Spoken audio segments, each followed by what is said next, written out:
नमस्कार. वर्णाची चवदार सफरच्या सीरीजमध्ये पुन्हा एकदा तुमचं मनःपूर्वक स्वागत आहे. आणि आज आपण इथे आहे ना चविष्ट असे तूरडाळीचे फोडणीचे वरण बनवणार आहोत, जे की अगदी कमी साहित्यात होते, पण अत्यंत चविष्ट होते. हे वरण तुम्ही चपाती, भाकरी किंवा भात कशाबरोबरही खाऊ शकता. छान लागतं हे फोडणीचं वरण आणि अगदी झटपट बनतं. त्यामुळे आपणही वेळ न घालवता रेसिपीला सुरुवात करणार आहोत. पण त्याआधी जर तुम्ही माझ्या चॅनलला अजून सबस्क्राईब केलं नसेल, तर प्लीज सबस्क्राईब करा आणि बेल आयकॉनलाही क्लिक करा. म्हणजे माझ्या या सीरीज तुम्हाला पाहता येतील. नमस्कार, कृष्णाज रेसिपी मराठीमध्ये तुम्हा सर्वांचं मनःपूर्वक स्वागत आहे. आणि आज आपण इथे ना चविष्ट असं तूरडाळीचं फोडणीचं वरण बनवणार आहोत. तर तूरडाळीचं फोडणीचं वरण बनवण्यासाठी इथं साहित्यामध्ये मी साधारणतः अर्धा कप हे तूरडाळ घेतली होती आणि ही तूरडाळ आहे ना 2 ते 3 वेळा स्वच्छ धुवून मी साधारणतः अर्धा ते पाऊण तास अशी भिजत ठेवलेली होती. तूर भिजवून घेतल्यामुळे काय होतं, की ही डाळ शिजते पटकन आणि वरण छान एकसंध होतं. तर इथे बघा, इथे ही डाळ छान भिजलेली आहे आणि त्याचबरोबर आहे ना, इथं मी साहित्यामध्ये घेतलेलं आहे हळद, हिंग. इथे बघा, इथे मी हे 2 आमसुले घेतलेले आहे अ, आणि त्याचबरोबर 3 ते 4 लसणाच्या पाकळ्या घेतलेल्या आहेत. तर तूर वरण बनवताना ना आमसूल टाका. म्हणजे ज्यांना पित्ताचा त्रास होतो ना, ती लोकंसुद्धा हे वरण खाऊ शकतात. कारण हे आमसूल पित्तनाशक आहे. त्याच्यामुळे तूर वरण बनवताना आमसूल आठवणीने टाका. छान आणि त्याचबरोबर चवसुद्धा खूप सुंदर लागते आमसूल टाकल्यामुळे किंवा कोकम आगळ असेल तर कोकम आगळ टाका. त्याचबरोबर चवीपुरतं मीठ घेतलेलं आहे. आता हे झालं डाळ शिजवण्याचं साहित्य. आता फोडणीचं साहित्य काय आहे ते बघूया. फोडणीचं साहित्यामध्ये ना मी इथं साधारणतः एक अर्धा टोमॅटो बारीक चिरून घेतलेला आहे. त्याचबरोबर घेतलेला आहे कढीपत्ता, 2 ते 3 हिरव्या मिरच्या मी बारीक कट करून घेतलेल्या आहेत. त्याचबरोबर लसूण घेतलेला आहे, तोही मी बारीक कट करून घेतलेला आहे. सोबतच इथं कोथिंबीर घेतलेली आहे मी आणि त्याचबरोबर फोडणीसाठी इथं मी घेतलेलं आहे जिरं आणि मोहरी. साहित्याचे प्रमाण खाली डिस्क्रिप्शन बॉक्समध्ये दिलेले आहे. आता आहे ना, सुरुवातीला आपण काय करणार आहोत, की ही जी भिजवलेली तूर डाळ आहे ना, ही यातलं पाणी काढून टाकायचं नाही. ह्या पाण्यासहितच आपण ही कुकरमध्ये ॲड करणार आहोत. डाळ आपल्याला छान शिजवून घ्यायची आहे. तर इथे अजून थोडंसं पाणी लागणार आहे. तर साधारणतः आहे ना, मी इथे अजून एक अर्धा कप पाणी यामध्ये ॲड करणार आहे आणि ही डाळ आहे ना, छान शिजवून घेणार आहे. तर भिजल्यामुळे जास्त पाण्याची गरज पडत नाही. म्हणून मी इथं अर्धाच कप पाणी घातलेलं आहे. तुम्ही डाळ न भिजवता सुद्धा अशी शिजवून घेऊ शकता. पण भिजवलेली जास्त चांगली. आता त्यामध्ये मी ॲड करणार आहे हिंग, हळद, त्याचबरोबर हे 2 आमसूल याने चवही सुंदर लागते आणि पित्तशामक आहे. त्याचबरोबर लसणाच्या पाकळ्या, चवीपुरतं मीठ ॲड केलेलं आहे आणि सगळ्यात शेवटी मी यामध्ये ॲड करणार आहे 1 चमचा तेल. याने काय होतं, की डाळही पटकन शिजते आणि कुकरमधलं पाणी बाहेर अजिबात येत नाही. एकदा छान सगळं ढवळून घेऊया. छान मिक्स झाल्यानंतर कुकरचं झाकण लावून घ्यायचं आहे आणि सुरुवातीची शिट्टी ही आपल्याला मोठ्या गॅसवर करून घ्यायची आहे. त्यानंतर गॅस बारीक करून बारीक गॅसवर 3 ते 4 शिट्ट्या करून घ्यायच्या आहेत. येस. तर इथे बघा, इथे 4 शिट्ट्या झालेल्या आहेत. या स्टेजला गॅसची फ्लेम मी ऑफ केलेली आहे आणि हा कुकर आहे ना संपूर्णपणे आपल्याला थंड करून घ्यायचा आहे.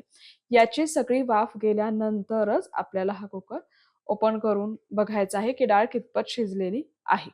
तर इथे छान शिट्टी झालेली आहे. गॅसची फ्लेम ऑफ केलेली आहे मी आणि इथे बघा कुकरची वाफ पूर्ण गेल्यानंतर मी कुकर उघडलेला आहे आणि हे बघा मस्त अशी ही डाळ छान शिजलेली आहे. अजिबात अशी ती दाटत नाही. मस्त मऊसूत अशी ही डाळ शिजते. आता आहे ना, मी ही छान घोटून घेणार आहे रवीने. रवीने घ्या नाहीतर चमच्याने घोटून घ्या. तुमच्याकडं जसं अवेलेबल असेल तसं. पण मी शक्यतो रवीने करते. छान रवीने हे घोटलं जातं आणि छान एकसंध असे आपलं वरण होतं.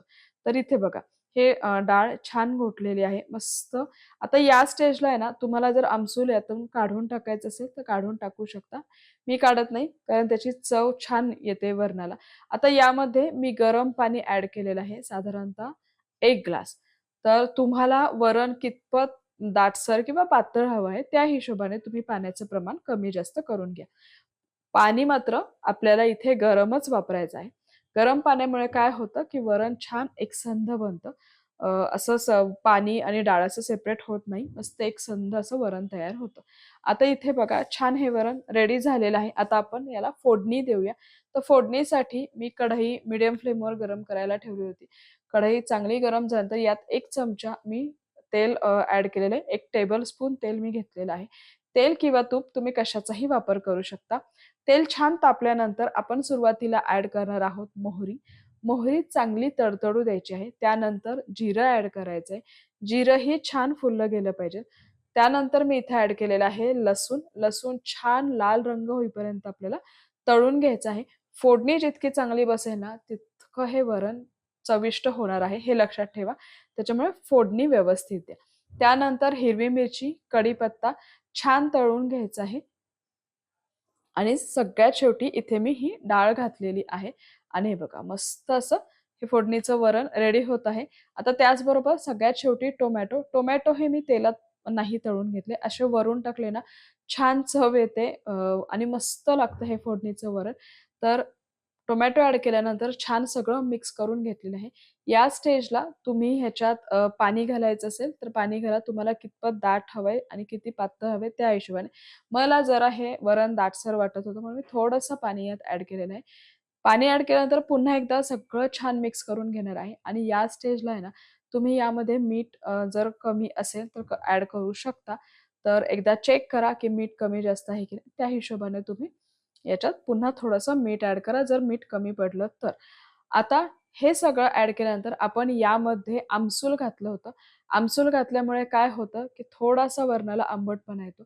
म्हणून मी अगदी किंचितसा याच्यात गूळ घातलेला आहे. यामुळे सुद्धा आहे ना, खूप सुंदर चव येते वरणाला. खूप छान लागतं हे वरण, अगदी चविष्ट बनतं.